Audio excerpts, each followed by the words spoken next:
Nous retrouvons nos invités David Diakbavi, Marc Yaovi Nyanzou et Georges Eho. On va parler de la Guinée et Conakry dans un entretien diffusé par la télévision nationale dimanche soir. Le nouvel homme fort de la Guinée-Conakry s'est gardé de se prononcer sur la durée de la transition précédant un retour des civils au pouvoir et s'est défendu de mener une purge dans les services de l'État. Alors, sa sortie aussi, Georges Eho, prouve quelques mots utilisés et quelques thèmes utilisés, prouve à suffisance que le nouvel homme fort de la Guinée-Conakry pense que la Guinée peut résoudre ses problèmes et non la CEDEAO.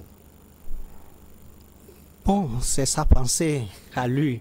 On ne peut jamais le lui refuser et c'est son opinion.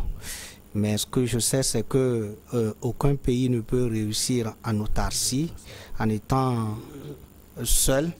Et vous savez, c'est d'ailleurs le problème des pays africains, parce que nous ne sommes pas tellement unis, nous n'allons pas dans les négociations en bloc, et nous sommes bernés, nous sommes baisés partout dans les négociations commerciales, etc.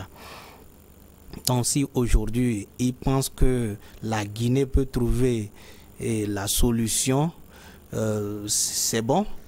Moi, je pense que les solutions dont la Guinée peut trouver, c'est le fait d'être quand même en étroite collaboration avec les autres pays, être dans la CEDEAO et quand même chercher à ce que les solutions soient participatives, c'est-à-dire que les solutions ne viennent pas forcément de la CEDEAO, qui ne cadre pas avec la réalité guinéenne, mais que qu'on ne fabrique pas aussi des idées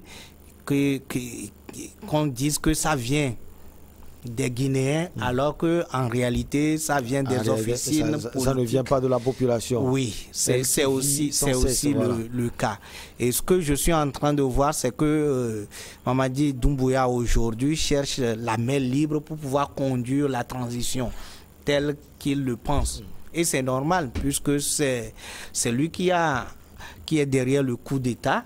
Et effectivement, il a une vision pour ce qu'il veut faire. Il ne s'est pas levé du jour au lendemain pour faire coup d'État. Donc du coup, il a une vision quand même pour ce qui concerne la transition. Mais ce qu'on peut quand même dire, et ce que je dis toujours, c'est par rapport à la CEDEAO, qui ne doit pas aussi quand même discuter et apporter des cas. Ça dit que importer des cas aux Guinéens pour dire la CEDEAO voudrait ceci, la CEDEAO voudrait ceci, alors que vous-même, vous savez, quand on dit 6 mois pour la transition, on sait automatiquement que ce n'est pas possible. Mener une transition à 6 mois, c'est pour mettre la pression sur eux. Oui, la pression, il faut que ça soit quand même, il faut que nous soyons dans la réalité, nous soyons réalistes, qu'il y a du concret. Mais quand on donne 6 mois, c'est pour cela l'opinion ou bien le commun des mortels ne veut pas comprendre que c'est une pression. Ça vient de la CEDEAO. C'est la CEDEAO qui a dit 6 mois. Alors que 6 mois, nous savons tous que ce n'est pas possible qu'on réalise la transition. Donc du coup, aujourd'hui, ce que on est en train de voir avec Doumbouya et ce que nous sommes en train de penser avec cet homme, on peut le laisser conduire la transition, on peut le laisser l'accompagner dans la transition et faire en sorte que ça soit quand même une réussite. Et comment l'accompagner? L'accompagner. Pour le moment, ils n'ont pas fixé de délai de la transition après la concertation nationale. Oui, on doit faire 10 ans. Non, non, c'est pas 10 ans. Non, on doit lui accorder le minute. Oui, et puis être patient, parce que ce qui se passe, nous allons aborder le Soudan. Vous allez comprendre que si on est trop actif, si on veut presser les choses, c'est là où les transitions ne sont pas réussies, et nous parlons de tout ce que nous savons concernant les coups d'État dans les pays. Mais si on laissait l'armée conduire la transition telle qu'il doit être, vous allez voir que les gens vont réussir des transitions comme au Ghana, où on a laissé vraiment J.J. Rawlings organiser les choses et les autres sont venus comme une fondation bâtir des bâtiments, la fondation et là on laisse les politiciens venir et ils vont bâtir comment on l'appelle, des choses pas possibles que nous voulons vraiment voir en Afrique. Marc Nianzou, il a parlé également de l'ancien président Alpha Condé. Il dit que lui et ses hommes sont bien traités. Il a ajouté que son avenir serait réglé entre Guinéens sans exclure qu'il ait à rendre des comptes à la justice de son pays. Bien sûr, hein, bien sûr. Vous savez, moi d'abord, je dis que Alpha Condé, le président déchu, lui-même, il a ouvert le chemin pour que on puisse le faire ce coup d'État-là. Puisqu'il en a été informé depuis fort longtemps, on l'a informé.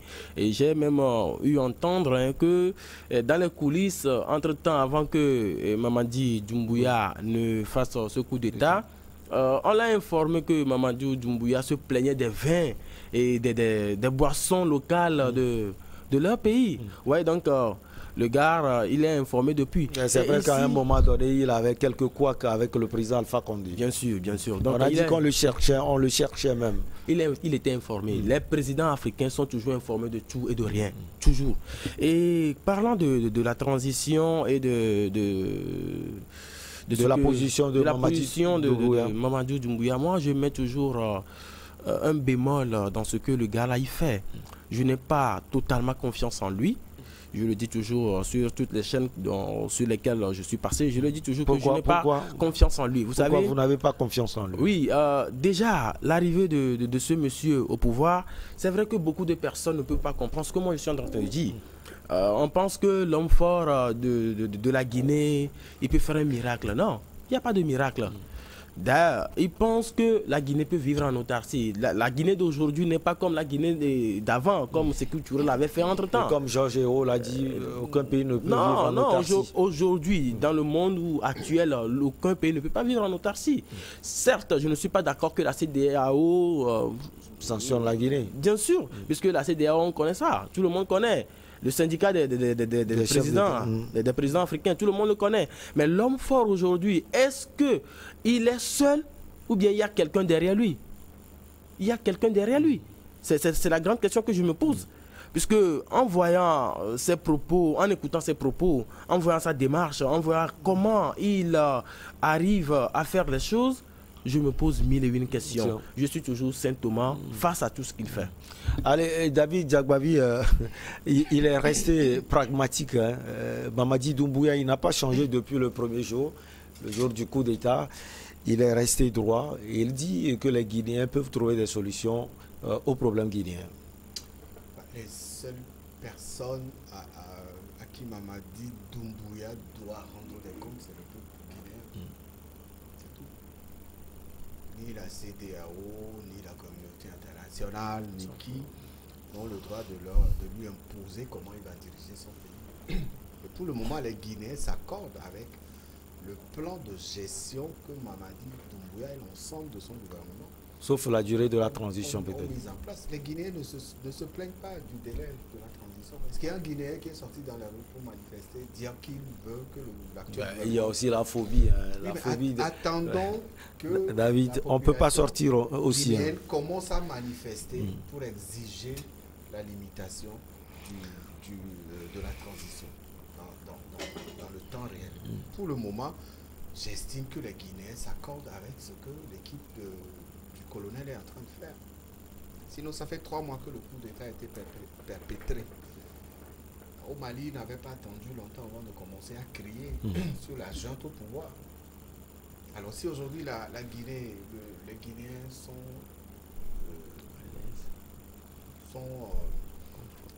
admiratifs de ce que l'équipe de Mamadi Doumbouya fait. Ça, c'est ce qu'on voit, hein, David.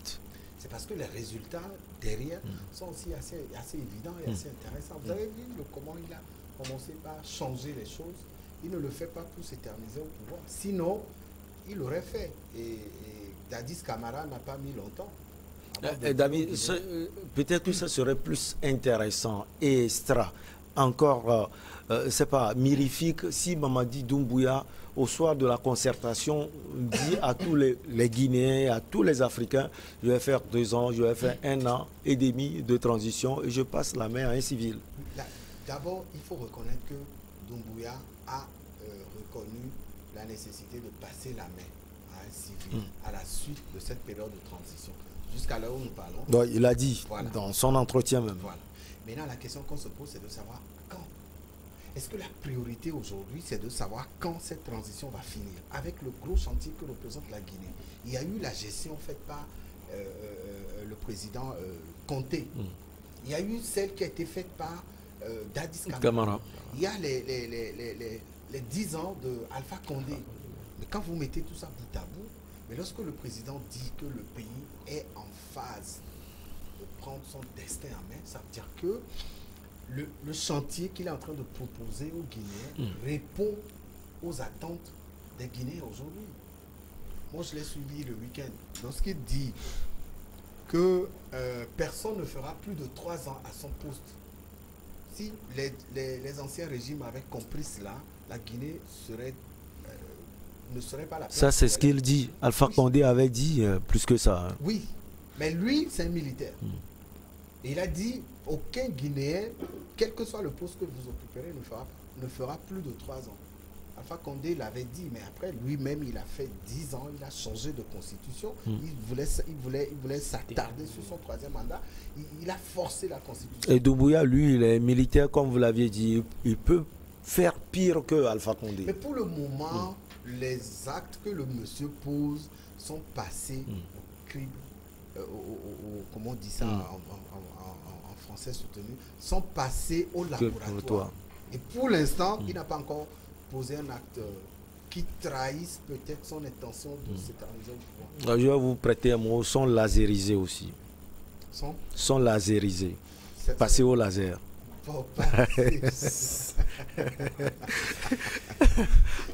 Je sais que vous admirez Mamadi Doumbouya. Laserisé, ça va. En fait, ce n'est pas une admiration personnelle, mais je pense que l'Afrique a besoin de cette personnalité parfois pour venir mettre fin à une gabégie, à un système politique qui ne répond pas aux aspirations d'un peuple. Il faut le faire. Et quand ces militaires arrivent au pouvoir, c'est vrai que les militaires africains, on n'a pas trop confiance en eux. Mais j'estime quand même que Mamadou Doumbouya sera peut-être l'exception. Et à la suite d'un temps, il passera le pouvoir. Pour le moment, les Guinéens ne lui demandent pas de rendre le pouvoir. Et même s'il rendait le pouvoir, à qui il rendra le pouvoir? Il faut asseoir les bases d'une bonne fondation avant de passer à l'autre étape. Et c'est ce qu'il est en train de faire. Alors, il avait dit également qu'il ne veut pas un représentant spécial de la CEDEAO dans son pays. Il parlait de Mohamed Ibn Chambas. Alors, finalement, dans tout ce qu'il dit, il défie la CEDEAO, Georges Hérault. Non, ce n'est pas un défi à la CEDEAO. Parce que, comme on le dit chez nous, quand ton menton tombe, on te dit attrape ça, j'arrive, je vais amener la corde et que tu penses que c'est mon problème, tu le laisses, ça va tomber sur ta poitrine. C'est ça ce qui se passe aujourd'hui. En fait, la CEDEAO, c'est une organisation sous-régionale qui a le souci d'intervenir pour apaiser pour apporter l'apaisement dans les pays, la paix et la stabilité. Si on estime qu'elle n'est pas bienvenue, bon, ce qui est sûr, la CEDEAO ne va pas forcer au fait que... Elle ne va pas forcer, mais les sanctions vont pouvoir. Non, pas forcément. Les sanctions, c'est pour que les gens rentrent dans les rangs. En fait, les sanctions ne sont pas prises d'une manière fantaisiste, non. C'est-à-dire que les sanctions, c'est pour que les gens puissent rentrer dans les rangs. Non, moi, je comprends la CEDEAO, puisque, vous savez, quand ça va mal en Guinée, ça va mal au Togo. quand ça va mal avec l'invasion des djihadistes, du terrorisme, etc., quand ça va mal au Mali, ça va mal aussi au Burkina Faso. Donc, les gens doivent être solidaires pour défendre leur territoire, pour défendre un certain nombre de principes et d'avantages. Donc, du coup, moment, on voit deux mondes aux antipodes entre la CEDEAO et la junte militaire. En fait, c'est parce qu'aujourd'hui, c'est un coup d'État. Si c'était vraiment une élection qui portait Mamadou Doumbouya, Mamadi Doumbouya au sommet de l'État, ça ne serait pas la même donc, vous voulez dire que la CEDEAO est dans son rôle de condamner sans agir. Du coup, en fait, ce n'est pas le fait de condamner. Je voudrais parler de Ibn Ghanéen. Donc, du coup, vous voulez parler de lui? Non, en fait, c'est lui que la CEDEAO a proposé. Le représentant. Maintenant, ça revient à la Guinée d'accepter ou de proposer, comme il a dit, qu'il ne veut pas quelqu'un en permanence, mais plutôt des missions spéciales pour venir voir, accompagner la Guinée. Donc, je pense que les chefs d'État... Vous êtes un homme politique. Il revient donc à chaque pays d'entretenir ou pas des relations avec la Guinée, puisque c'est la Guinée qui choisit. Pour les Guinéens, la Côte d'Ivoire peut choisir pour les Ivoiriens et décider de ne pas traiter avec la Guinée. Non, c'est tout à fait normal. Il y a pas de souci. Il n'y a pas... la CEDEAO ne s'ingère pas dans la politique comme on l'appelle, de la Guinée. Mais seulement, ce cas, c'est un cas un peu spécial. Il y a coup d'État, il y a eu une transition. En fait, coup d'État, ça veut dire que la Constitution a été renversée en français facile. Et donc, du coup, les gens ne sont pas portés au pouvoir par la population. C'est par coup de force qu'ils sont arrivés. Il y a un certain, peut-être si on va aux élections ou bien on votait quelque chose, peut-être la majorité des Guinéens n'acceptent pas Mamadou Doumbouya, je dis peut-être, au pouvoir. Mais par coup de force, il est arrivé. Mais qu'est-ce qu'il faut faire? Il faut faire en sorte que le pouvoir soit retourné à la population. C'est-à-dire, c'est ça la démocratie. Il faut que la population choisisse librement leurs dirigeants. Il ne faut pas qu'on leur impose parce qu'on a les armes. Maintenant, non, c'est une imposition. Qu'on le veuille ou pas, qu'on le veuille pas, ce que Mamadou Doumbouya a fait, c'est l'illégalité. Mais ce qui se passe, c'est que la CEDEAO veut l'accompagner pour que le pouvoir soit rendu au peuple. Que le peuple décide librement de celui qui va le diriger. Maintenant, s'il trouve que les envoyés de la CEDEAO l'encombrent, s'ils trouvent qu'ils ne sont pas bienvenus d'une manière permanente, non, la CEDEAO avisera. En fait, dans tous les cas, c'est la Guinée qui est en problème. Parce qu'aujourd'hui, il y a d'autres personnes... Ils disent qu'ils ne sont pas en problème. Ce n'est pas la première fois. Ça, le problème. En fait, en Guinée, ce n'est pas le premier coup d'État. Donc, ce que vous devez savoir, c'est que lui-même qui est là-bas, il peut subir la même chose. Il ne s'est jamais passé un coup d'État en Guinée. Non, bon, ça c'est un autre débat. Donc, de toute façon, c'est un autre. Sékou Touré était décédé. Non, c'est un autre. Arrivé au pouvoir. Quand il est décédé, quand Dadis Camara est arrivé au pouvoir. Il est arrivé comment? Il est arrivé comment? Par élection? Non, pas par élection. Il est arrivé comment? Quand le président décède, il faut que quelqu'un vienne au pouvoir. Et c'est prévu par les lois. C'est prévu par les lois. C'est prévu par les lois. Condé lui-même dit qu'il n'y a jamais eu de coup d'État. C'est pas moi qui le dis. Non, il a dit. Doumbouya aussi dit que c'était son. De toute façon, c'est pourquoi je dis c'est un autre débat. C'est un autre débat. Ce que moi je voudrais, c'est qu'aujourd'hui, que Doumbouya ne voit pas sa position aujourd'hui, mais voit l'avenir des Guinéens. De toute façon, nous sommes en train de l'apprécier. Nous voulons qu'il aille au bout et qu'il tienne à sa parole. Puisque aujourd'hui, la manière dont il dirige le pays... Parole, c'est quoi, tenir à sa parole, c'est que de faire vite... Après 20 ans, oui, de faire vite pour remettre le pouvoir. Oui. Non, il y a... ça peut être 5 ans, non, Georges Hérault. ça peut être 10 ans, ça peut être 1000 ans. Ce que nous voulons, c'est que... Et dans ce cas, il n'a pas tenu sa parole. Non, je sais. Ce que je dis, ça peut être 1000 ans. Tu as compris. Ouais. Donc, ce qui est aujourd'hui, c'est que les gens pensent que quand la CEDEAO met, ou bien pour éviter d'autres renversements, ou bien d'autres aboutissements de ce coup d'État, et qui alerte à chaque moment de redonner le pouvoir au peuple, les gens pensent qu'elle fait de trop, alors que c'est ce qui doit être fait. Normalement. Et alors que la Guinée ne coûte pas également. Oui, réagir par rapport à la sortie de Georges. Vous savez, c'est ce que moi je disais, que je suis Saint Thomas par rapport à ce que Mamadi Doumbouya fait. D'autant plus que le gars, il ne veut pas donner une date précise, il ne veut pas limiter, il ne veut pas aider le monde à savoir que... Mais à telle date, la transition aura fin. À telle date, on doit quitter, on doit laisser la place aux hommes civils. C'est ça l'inquiétude. Du coup, 5 ans, les gens pourront comprendre. On peut comprendre. On peut discuter. On sait très bien comment les militaires fonctionnent. Les militaires, dans leur tête, c'est autre chose. S'ils disent non, c'est non. S'ils disent oui, c'est oui. Tout le monde le sait. Les hommes armés et autres, là, on connaît à peu près comment ils fonctionnent. Vous voyez, pour la CEDEAO, je le dis toujours, je ne suis pas d'accord avec la CEDEAO. La CEDEAO vient toujours, après l'incendie, il apporte comme il vient comme un pompiste, pour sapeur-pompier, pour éteindre... Vous pensez qu'elle pouvait faire avant? Elle peut faire plus que ça. Comment? Elle ne peut pas attendre. Est-ce que c'est seulement pour condamner? La CEDEAO, elle est là pour condamner. Dans le cas de la Guinée, qu'est-ce qu'elle pouvait faire? La CEDEAO ne viendra pas diriger à la place de Alpha Condé. Quand Alpha Condé a commencé, pas instaurer le 3e mandat, la CEDEAO pouvait condamner ça. C'est dans la constitution, c'est dans la même constitution guinéenne qu'il a été prévu la manière d'aller au 3e mandat. Non, il a changé la constitution. Or, avant de venir au pouvoir, il avait dit je ne changerai jamais la constitution. Et pourtant, quand il avait changé, pourquoi la CEDEAO n'avait pas sanctionné cela?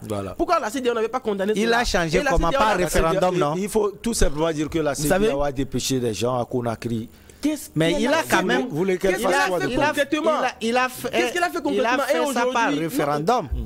Pourquoi vous voulez que la CEDEAO vienne seulement après l'incendie? Non. C'est vrai qu'on peut condamner le 3e mandat. Elle est créée pour... On peut condamner le 3e mandat, mais on ne peut pas condamner la CEDEAO. Pourquoi Condé a fait ce référendum par voie légale? En quoi?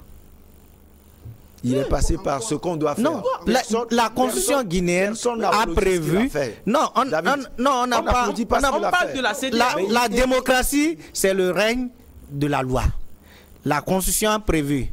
Si on doit changement, il doit y avoir, il faut les mécanismes. La même constitution vous impose la limitation de mandat. Oui. Cette constitution sur laquelle vous aviez juré de respecter. La même constitution vous impose la limitation de mandat. Et vous dites que cette même constitution ouvre la voie à des référendums pour modifier la constitution et modifier un 3e mandat. Oui. C'est ça. Oui. C'est ça. Oui. En fait, la contradiction. En fait, lorsque vous êtes élu président et que personne ne vous force à lire ce qui est contenu dans le test pendant votre prestation. Vous faites comme ça, non? C'est quand ils font comme ça. Le président syrien, Bachar, il a modifié le test de la constitution syrienne. Le chinois, là, Xi Jinping, il a modifié. Vous pouvez modifier, personne ne vous force. Vous jurez de respecter une constitution qui vous impose 2 mandats. Vous êtes en train de finir votre 2e mandat et vous introduisez une modification parce que sous prétexte que la constitution guinéenne vous autorise à la modifier. C'est d'ailleurs pourquoi il parle de modification. Ce n'est plus l'ancienne constitution. Modifier cette constitution, comme vous vous déclarez grand démocrate, professeur de toutes les universités au monde, modifier cette constitution pour les Guinéens et à la fin de votre deuxième mandat, videz le plancher. C'est fini. Mais à partir du moment où vous modifiez la Constitution et que vous voulez solliciter par force un troisième mandat, mais c'est en cela je suis d'accord avec mon confrère. La CEDEAO était où? Qu'on arrête de nous dire que la CEDEAO... David, elle avait dépêché des gens. Dépêché pour faire quoi? Dépêché pourquoi?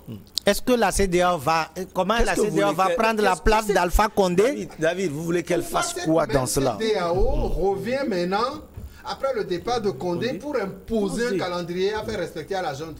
Vous voyez comment la CEDEAO s'est décrédibilisée? C'est pas moi qui le dis. Hein. Aujourd'hui, la CEDEAO passe comme une institution, une coquille vide devant les Guinéens, devant les Maliens. En tout cas, pour ces deux pays de la CEDEAO, la CEDEAO ne représente rien. C'est l'une des rares fois où un chef d'État fait renvoyer un représentant de la CEDEAO dans son pays et déclare ce représentant personnel non grata. Et vous pensez que c'est une bonne chose au-delà de tout? À un moment, lorsque vous avez une institution qui défend l'indéfendable, qui défend les justices, il faut leur cracher la vérité en face. Et c'est ce que les Maliens et les Guinéens sont en train de faire. Et aujourd'hui, vous avez vu, il y avait eu un dernier sommet. Il y aura encore d'autres réunions de cette même CEDEAO sur le cas de la Guinée et du Mali. Mais les conclusions passeront comme l'eau sur le dos d'un canard. Aucun de ces deux pays ne respectera les conclusions ou les recommandations. Regardez vous-même, on parle de sanctions. Prenez les sanctions contre la Guinée. Prenez les sanctions contre le Mali. Comprenez que vous ne prenez pas des sanctions contre la junte au pouvoir, mais c'est contre l'ensemble de la population de ces deux pays. Et cela n'affecte pas forcément la junte. 30 secondes, Georges Hérault. Non, en fait, moi, personnellement, je me suis dit que pour les affaires maliennes, guinéennes, la CEDEAO, il ne parle pas ou bien ce n'est pas sa voix. C'est ce que moi je comprends. C'est la voix de mais je voudrais venir parce que c'est 30 secondes. Mais est-ce que condamner la CEDEAO ou bien blâmer la CEDEAO dans ces cas? Non.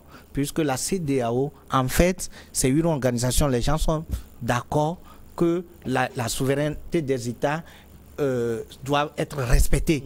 Et donc, à un certain niveau déjà, la CEDEAO laisse faire. Mais si c'est que la transition, Mamadou Doumbouya et l'autre, Assimi Goïta, a été porté au pouvoir par la population, la CEDEAO ne mettra pas suffisamment de pression, comme on l'appelle, entre guillemets. C'est l'aspect coup d'État. C'est l'aspect coup d'État. Au même moment, comme David et donc, Marc l'ont dit, on a l'impression que dans des pays, il y a des coups d'État qui sont sous une autre forme. C'est comme si vous battez votre enfant à la maison. Vous battez votre enfant à la maison, personne ne dira rien. Mais quand vous prenez une machette pour couper sa tête, vous allez en prison. Ça dit que c'est à un niveau donné. Non, il faut